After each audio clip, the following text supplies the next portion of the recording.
Sa mga balita naman po sa lalawigan, mga kapatid, nalapnos ang halos kalahating bahagi ng katawan ng 10 taong gulang na lalaki sa Naik, Cavite dahil po sa boga. Hirap pa ring makakilos ang biktima dahil po sa tindi ng lapnos sa kanyang balat.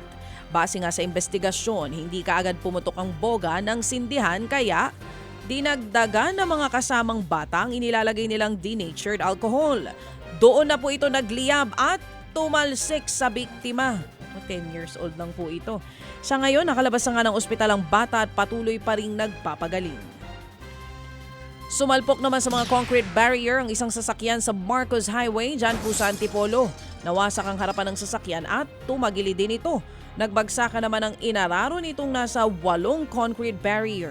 Ayon po sa driver, galing silang mag-anak sa isang New Year's event at papauwi na sana.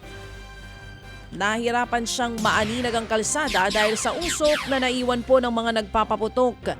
Ligtas naman ang mga sakay ng kotse pero nasugatan ng driver at ang 2 anak nito.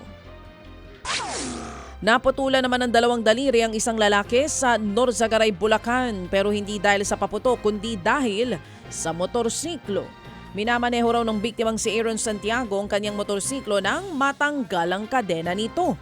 Itinamig na muna niya ito habang umaandar at habang inaayos niya ang natanggal na kadena ay naipit naman po at naputol ang 2 daliri nito. Agad namang inoperahan si Santiago at ngayoy nasa ligtas ng kalagayan.